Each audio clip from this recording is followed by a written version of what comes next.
We are considering in Matthew chapter 12 the authority of Jesus. Jesus says at the conclusion of Matthew's gospel, "All authority has been given unto me in heaven and on earth."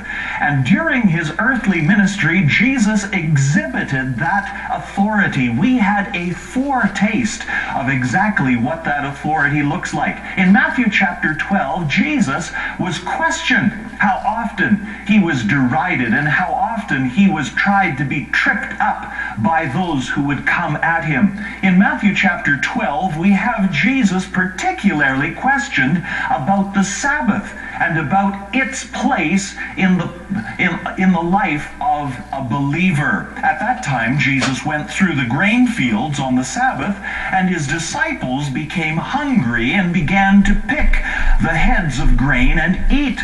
The Pharisees were utterly horrified at what they were doing. It was not that they were horrified they were stealing, they were horrified that they were harvesting on the Sabbath and therefore working. This was the real problem.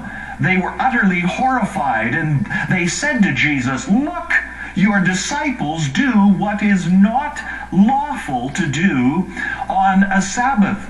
And Jesus points them to an Old Testament passage where David, when he and his companions were hungry, they took bread that was only to be eaten by priests, and it was given to them. And Jesus in verse 7, "With all authority," for he was the one who was there when those actions were taken, and he knew the heart of God better than any other, and he knew that the Father desires compassion and not sacrifice.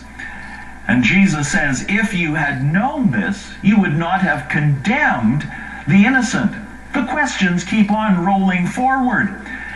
And Jesus, he enters into their synagogue, and there was a man there whose hand was shriveled, it was withered. And they questioned Jesus, asking, "Is it lawful to heal on the Sabbath?" And the intent of this question was that they might hurl an accusation against him, that they might come at him, and that they might grab a hold of him.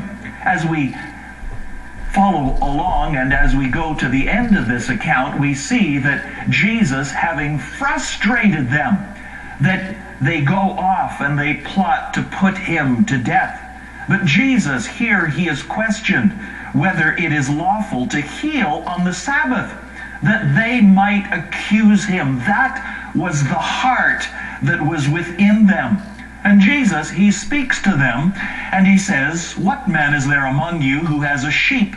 And if it falls into a pit on the Sabbath, will he not take hold of it and lift it out? How much more valuable then is a man than a sheep? So then it is lawful to do good on the Sabbath." Jesus is pointing out how very valuable this man with the withered hand was to God, and how that he desired to do good for this man, how that he might bestow a blessing upon him, even on that day when others would say, no, not today, another day, let him come and be healed. It sounds ridiculous, but here these people were so tied up with their laws and their rules and their regulations that they could not see the trees for the forest that was right in front of them. Jesus says to the man, "Stretch out your hand." He stretched it out, and you know what happened? It was restored to normal, just like the other. And those Pharisees, they marched off, and they conspired as to how they might destroy him, because they realized that they were coming up against an authority such as what they had never encountered. They had seen the authority of Rome. They had seen the authority that had positioned itself in Jerusalem. But here was something that they could not come at, even with their most dastardly questions. And they plotted how that they might destroy Jesus. But Jesus, aware of that, he withdrew from there, and many followed him, and he healed them all. He had authority not just for the questions, but he had authority for the withered hands, and he had authorities for those sicknesses which no other medicine could cure, and those ailments which had dragged on and on even through an entire lifetime. It says he healed them all. The grace of God, the compassion of God, the love of God, the mercy of God was extended. It was reaching out to each and every one. And this we read, Matthew chapter 12, verse 17. This was to fulfill what was spoken through Isaiah the prophet, the great old man of the Old Testament, which, when he said, "Behold my servant whom I have chosen, my beloved, in whom my soul is well pleased. I will put my spirit upon him, and he shall proclaim justice to the Gentiles. He will not quarrel, nor cry out, nor will anyone hear his voice in the streets." Jesus didn't need to quarrel. He didn't need to cry out. He didn't need to bellow and to, "Hey, look at me," because the authority just emanated from him, and people, they gathered round him. They realized that here was something like no other. Oh, that people today would sense, and that they would have the eyes to see and the ears to hear, that they would have the understanding to comprehend who it was who was born in Bethlehem, who it was who came to walk the hills of Galilee, who it was who came to answer those hard questions, who it was who came to heal every sickness, and who it was who went to Calvary for each and every one of us.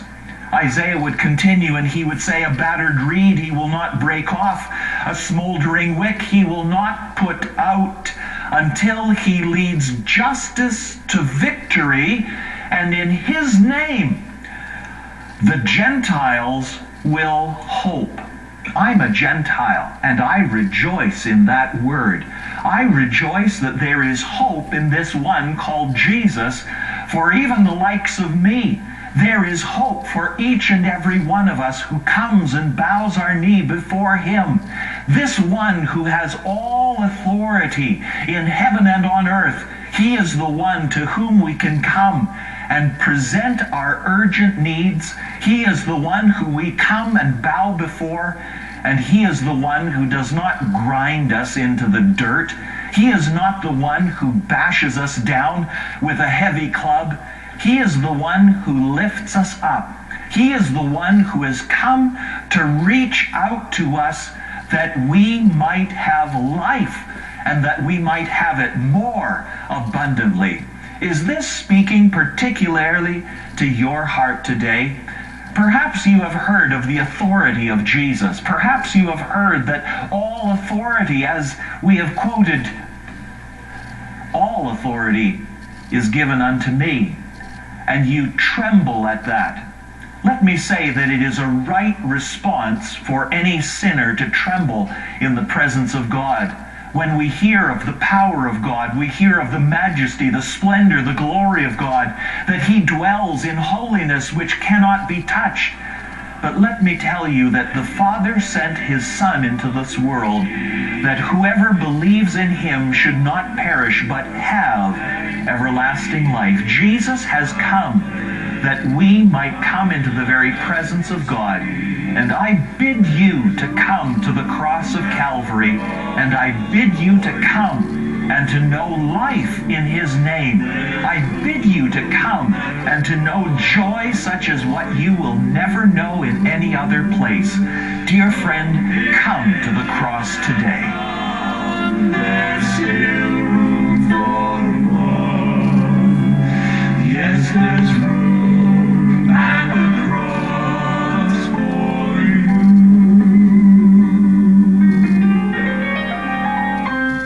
Thank you for joining Pastor Barber today. Please watch for Faith to Live By again next Sunday at this same time on this same station. Until then, Faith to Live By prays that the peace of God will fill your heart and that the joy of the Lord will be your strength.